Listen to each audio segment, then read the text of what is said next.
Hey guys, we're back in Robe.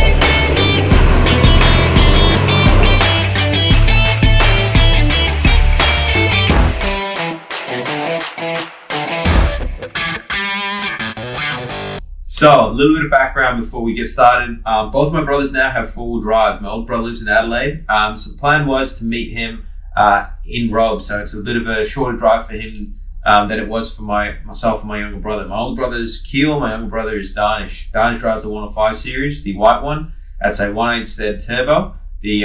Akil drives a 75 series, the red one. That is a 1HDT converted out of an 80 series. So both of those guys have some pretty cool setups, and if you follow me on Instagram, you would have seen their vehicles popping up here and there, because obviously I've been pretty heavily involved in their builds. But let's get to the trip, I guess. So the plan was to meet Akil there.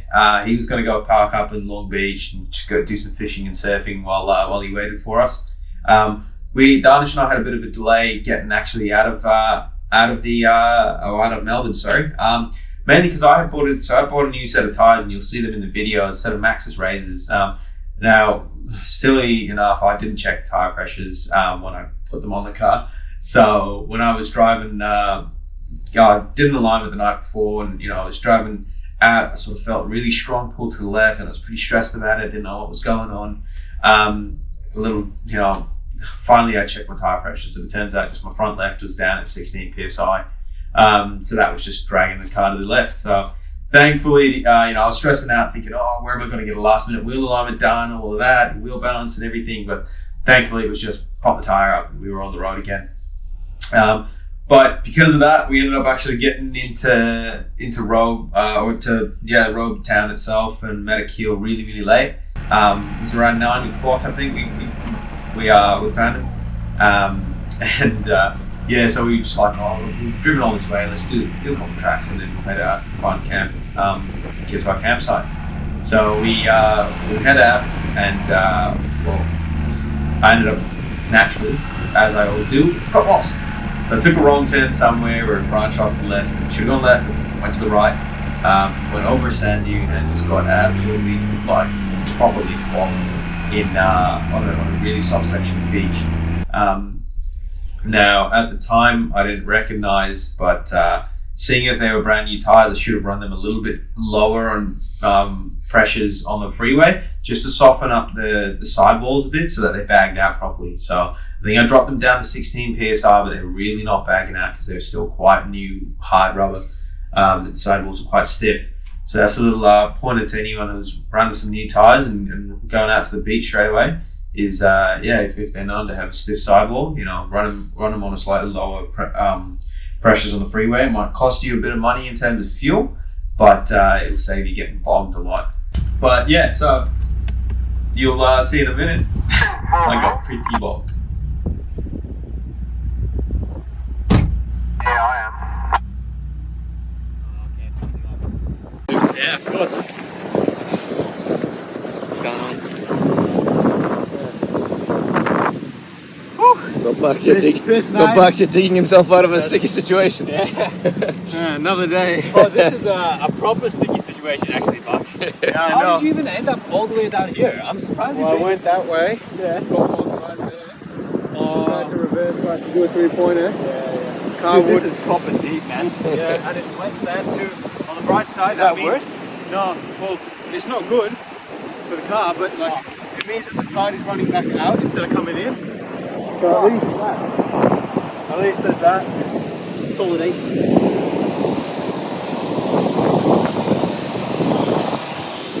Put that up on the car. Basically. Yep.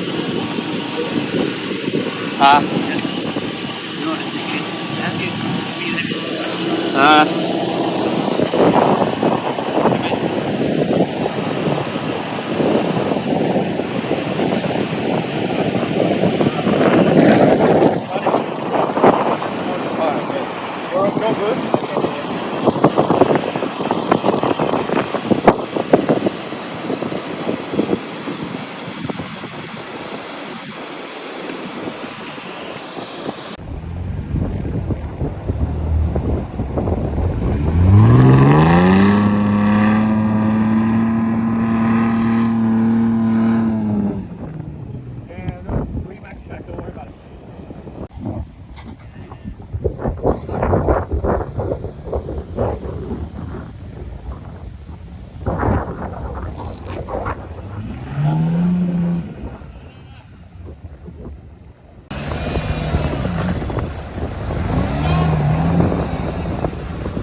And once we were out, we went straight to camp, parked up, went to sleep.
Shabir, my passenger, Navi, big dog, mentioned to me that he could smell a bit of burning oil after we just did a couple laps in the dunes, and I sort of didn't pay too much attention to it because, well, I had spilt some oil down the side of the block a couple days before this trip, so I assumed that was just that burning off. When we pulled up and I popped the bonnet to check that circuit breaker, thank God it went, because I noticed the bolts, let's see if I can flip this, bolts on the side of my supercharger had rattled loose. I didn't lose Loctite, excuse me, I did not use Loctite the last time I tightened them up, which I think you really need to, because yeah, with the heating and cooling and expansion of the metals, it seems to have come loose and started leaking oil down the side. So thank God we caught that before it became any worse.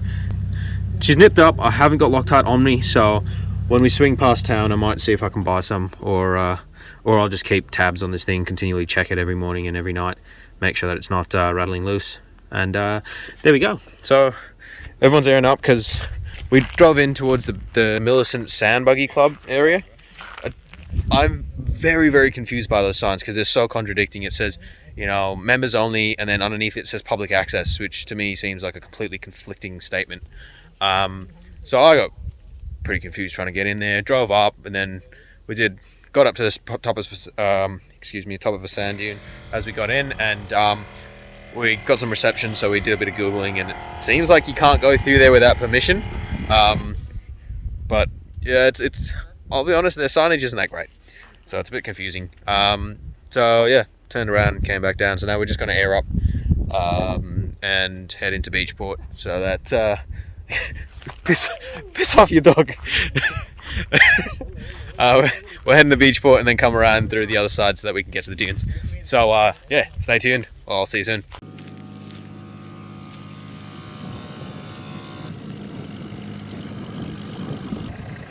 You watch the cam? Eh? And you watch the camera? Not really. How about a close up? How you doing? Food man? Starving. I am starving. Is it one map food, bro? Hey? One map food documentary. Yeah, that's it.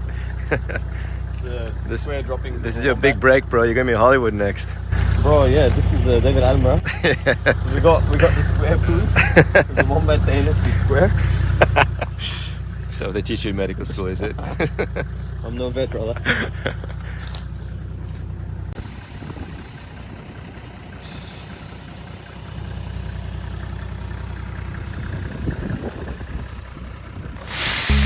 Yo, it's the bad boy to the crew. One time S-Dog on this one. I can't switch on production. We don't know divvies round here much. Beat up. I'll tell all the boys inside. Yo! I'm in a big boy merc, so I hard the curve. I see them boys in blue, so I drop the third. I put my foot down quick with a fuck with shit. With a whip your shift like a hit the strip. 4 boys filled up in a Charlie truck. Big boy lines of that naughty stuff. 4-wheel drive, don't climb to the right lines to the side, right to the dying. I ain't gonna like if it's on when I'm down for it. Boys make a lot of money for the counterfeits. That's free for the bag, peace in the bank. G's and the captain, keys with the jack. Few boys craft out, few boys sell nosing. 4x4s if the boys off-roading. Put the police in my driving van. I'll be getting nice speeds with pride and sham. I'ma pull up on a big 450, pop it and twist it. Watch when it kicks it, cops are resisting, boys are resisting. Drop it and lift it, cars on my misfit. Red light risk it, bitch on my chava. Big goose Parker, all black clava. All black town, coming with a mask on. Coming for the lot, coming for the jackpot. I'ma pull up on a big 450, pop it and twist it. Watch when it kicks it, cops are resisting, boys are resisting. Drop it and lift it, cars on my misfit. Red light risk it, bitch on my chava. Big goose Parker, all black clava. All black town, coming with a mask on. Coming for the lot, coming for the jackpot. To the GG lanes on fire with the BBCC. Big boy tracks get back, big boy backs get racked. No lights flash, pedal goes flat. Flat out S3 DSG man. PC poker drives on my granddad. Looks good, keep top car went sideways. I'm game for the graph, but it's gotta go my way. Shams up, trying to get another call day one. Trying to put food on my family's plate. Always stay loyal on the state. Putting out working, trying to get paid. I'm not lazy fam, I'm active sham.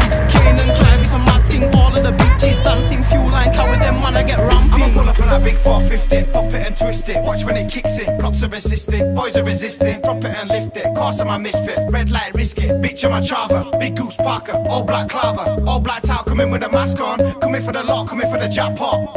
I'ma pull up on that big 450, pop it and twist it. Watch when it kicks it, cops are resisting, boys are resisting. Drop it and lift it, cars on my misfit. Red light risk it, bitch on my chava. Big goose Parker, all black clava. All black town, coming with a mask on. Coming for the lot, coming for the jackpot.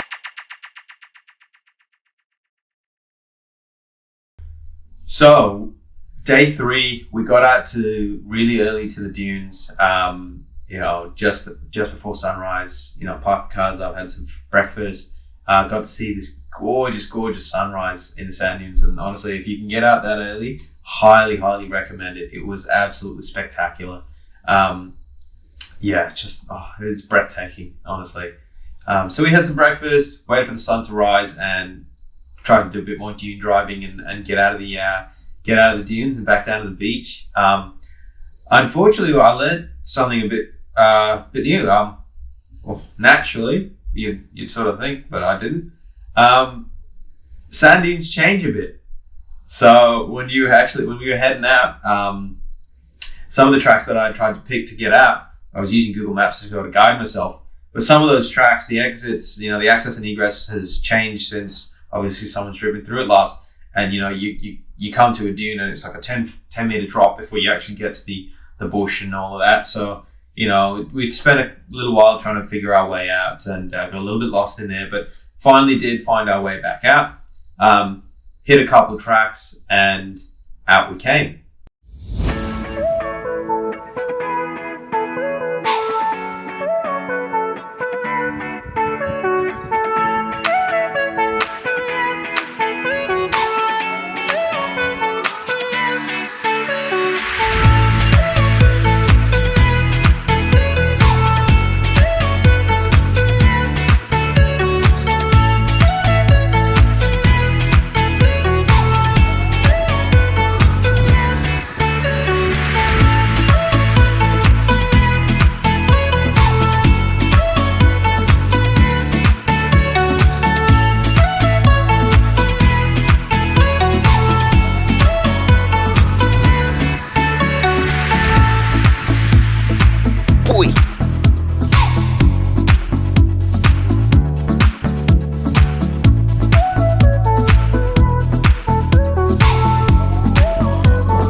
Alright, so testament to why you should really do your checks in the morning before you set off each morning.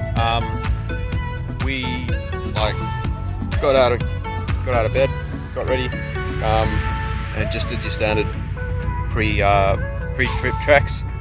And yeah, it turns out I was a bit low on oil, so engine oil. Thank God for that. So we just topped it up, ready to roll again. Not risking damage to the engine anymore, especially on these dunes. You're hitting the sand, man. You're really flogging the cars. So just a bit of peace of mind that I know I'm not really going to damage it. But yeah, I think I got a leaky rear main seal, so gonna have to fix that when we get back home. Really seeps, man. Drama after drama, but whatever. Anyway, so back on the road again and ready for another day. Let's go.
Poor gear choice.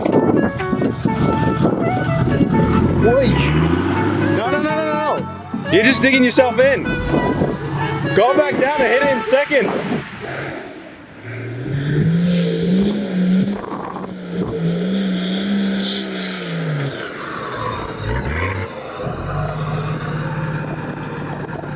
There we go. Gave it a man's go. Now, as we were coming out onto the beach itself, we were cresting the last sand dune. I saw this really, really awesome sight. It was about 6 or 7 Jeeps. Now, I'm not a huge fan of Jeeps personally, but I think they're pretty cool cars when it comes to rock crawling and sand driving. Because these guys, there must have been a couple Gladiators, a few TJs and JKs, the 4 doors, 2 doors, and the Utes as well. And they all had their doors off. Those guys were fanging it down the beach, and I'll tell you what, it was probably one of the coolest things I've ever seen. There were some big rigs, some really, really cool looking rigs. So I don't know if that was a club or just a couple mates who own Jeeps just going for a wheel, but tell you what, if you guys are watching, that is some really cool stuff. So kudos to you.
So after we've spent a good couple hours, the good majority of the afternoon just kicking back, having some fun, attempting to surfboard. I mean, hey, in my defense, I'm not really a professional surfboarder. I've only done it once before.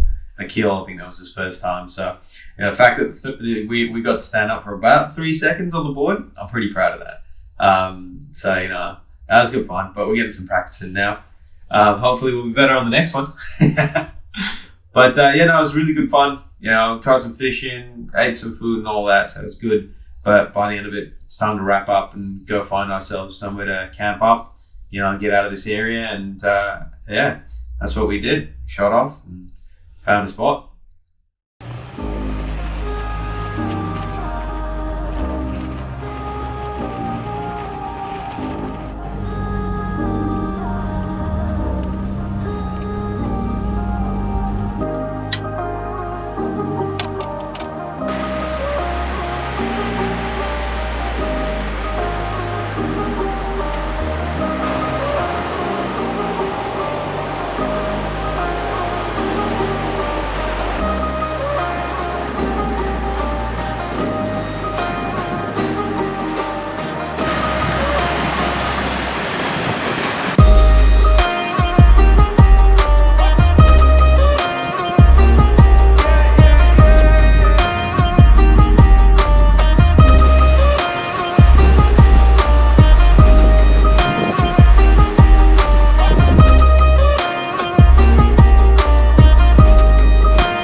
So day 4 was a bit of a rush one. Unfortunately, we all had to head home that day because we had work the next one. So it was a real mad rush to get out. And yeah, we just sort of lined the cars up for one last, victory photo, I guess. And then down the beach we went.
As I'm coming up this hill, there was actually a rock off to the left that I didn't see, and because I had a little bit too much momentum behind me, I hit that rock at a rate of knots, and as you can see, that brought the show to a complete stop.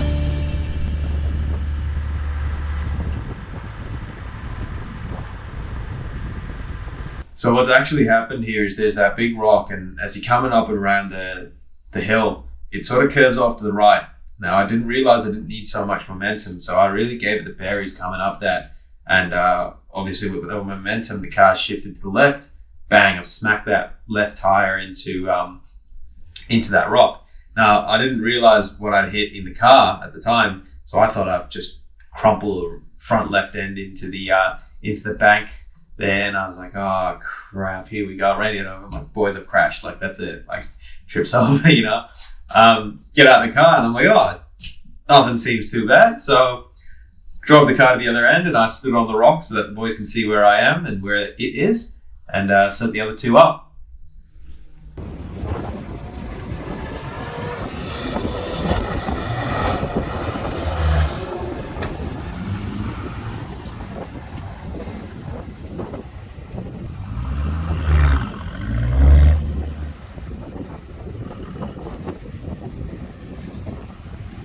I don't know what is going on, but for the last hour or so I've been getting a really strong fuel smell every time I stop the car. And I was wondering what it was. I checked my jerrys, I checked underneath my my fuel tank, made sure none of that was leaking, but I just couldn't figure it out. And then when I pulled up again, Darnish mentioned that he could smell it as well, so I was like, no, it's definitely something wrong, maybe my injector's leaking or something. So I jumped out and popped the bonnet, and lo and behold, my my return fuel line was split. And it's just pissing fuel out into the block, onto the side of the block. So thank God I had a bunch of fuel line in slack in there. So I just cut it short and sort of slotted up. But yeah, I lost like a good 100 mil worth of fuel lines, that and that. But yeah, now that even what's there is starting to crack and starts to look really horrible. So I definitely need to start replacing some fuel lines and figure out why they're cracking and getting so brittle. whether it's old age or is it that the engine's getting too hot when I'm flooring it in the dunes. Yeah, I don't know. Engine temps never really rose up too high. It's entirely possible that it's just old age, but I don't know. I just don't want this happening again. Anyway, the joys of the trip, hey? Joys of four-wheel driving. It's what we live for. It's what we do it for. So that we can get to places like this and be broken down. Oh well, it's what it is.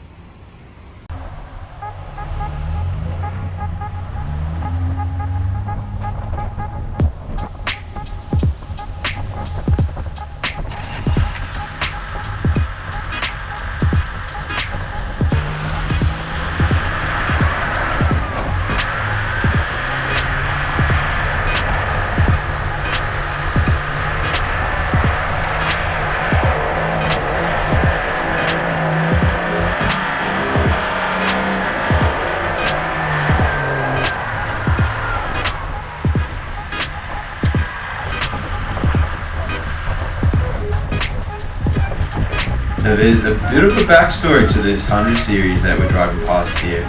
He pops up a little bit later, and there's actually a bit of history between me and him. I'll explain that in a little bit.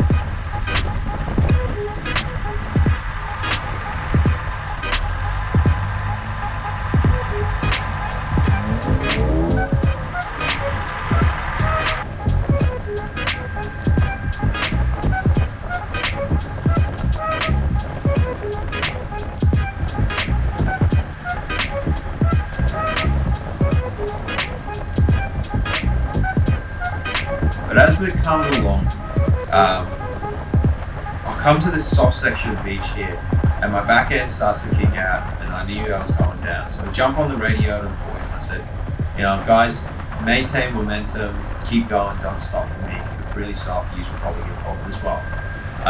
But I don't think that message got across the Danish as quickly as I hoped it would, and he sunk in right behind me. Akil's managed to sort of get up high and avoid getting bogged, and got the momentum behind him and kept going.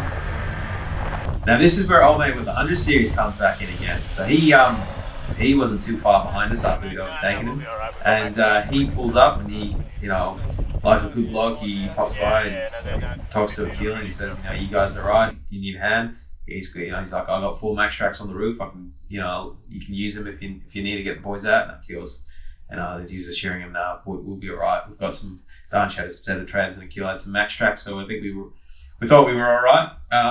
But regardless, he's jumped out his car and he's come down to help us get the cars out and, you know, drop some tire pressures, etc. So it's really good of him. One thing after another. Bogged on the beach, and then Danish got bugged behind me. Akil screamed through. I told him maintain momentum, and I think he's light enough that he didn't sink. But I just started to slide towards the water. Oh, my wheels copped a bit of wash. When I started actually getting going, I slid into the water a little bit. So she's gonna need a good wash. But look at him. Woo! Oh man, what a day.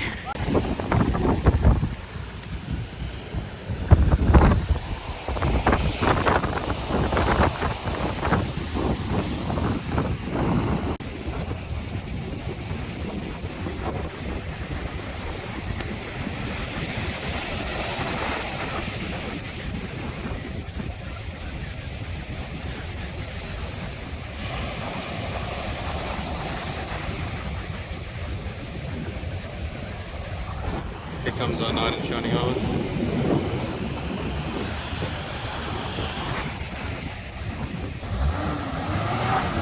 Danish, go.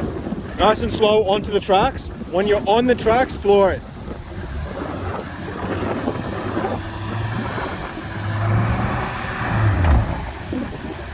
That's all right, that's all right. You're still good, you're still good.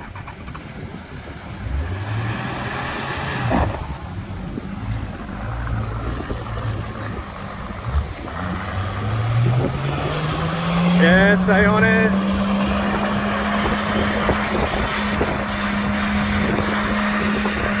Oh, give him a push. Give him a push. Let's go. Oy.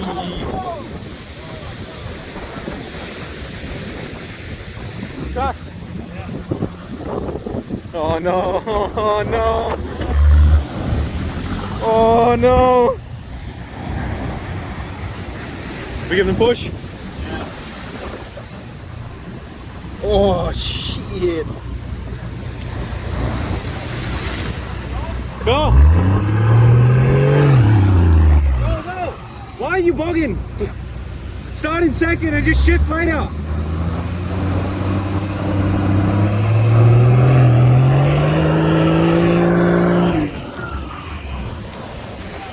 You dug yourself. Go back, you dug yourself in, man. Far out. Ah. Fuck.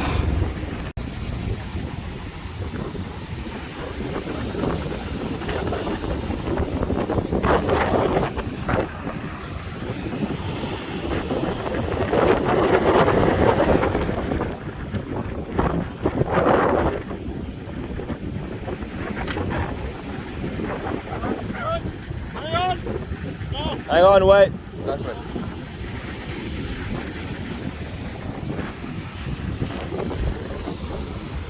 Hands are wet. Yeah. I got some dry hands. Have you? Yeah. Would you? Come in.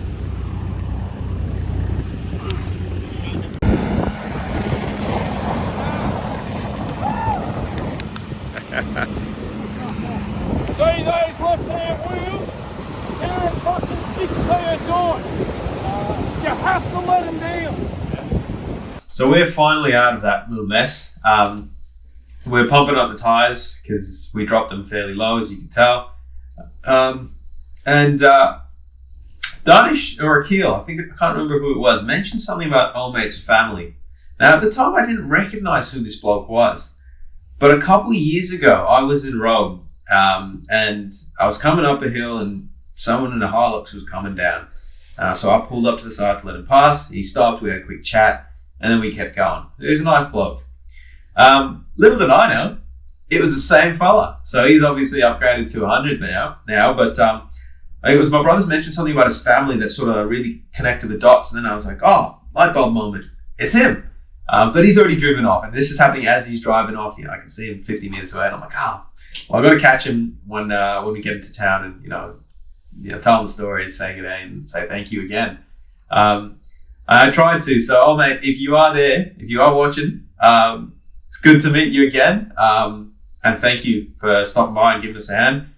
It's really cool to see how the four-wheel drive community can, people that you never met in your life before or met once before and you don't even remember them, can stop by and just sort of give you a hand. And, it was very much appreciated. So, it's I love to see it, and we'll always continue to do the same to someone else. So, good little heartwarming moment. Now, once we were back in town, the cruiser's steering to the left really hard. The steering wheel's on the piss. It was just horrible. So we tried to pull up and do a quick alignment before we shot home. Didn't really do much. Unbeknownst to me, that hit on the rock had done some pretty serious damage to the 80. I had actually managed to twist the splines on my steering box, completely bend them out of shape. And on top of that, I've managed to shove the radius arm back with so much force, it's elongated the hole in the chassis. So the whole radius arm is just shifting back and forth, and that's got my whole diff on an angle, which again, accounts to the car pulling off to the side. So I didn't actually realize that until like a couple of weeks ago now, and it's been a few months since the trip. So yeah, we finally got that welded up and done up proper. So keep an eye out for that one if you ever smack into a rock with a solid axle car. Overall, it was an amazing trip. Would have been nice to not have as many issues with the 80, but I guess that's the beauty of four-wheel driving, right? You break it, you fix it, you go out and break it again. I'm looking forward to the next one. I can't wait for summer again. And yeah, I guess I'll see you guys in the next one. Catch you later.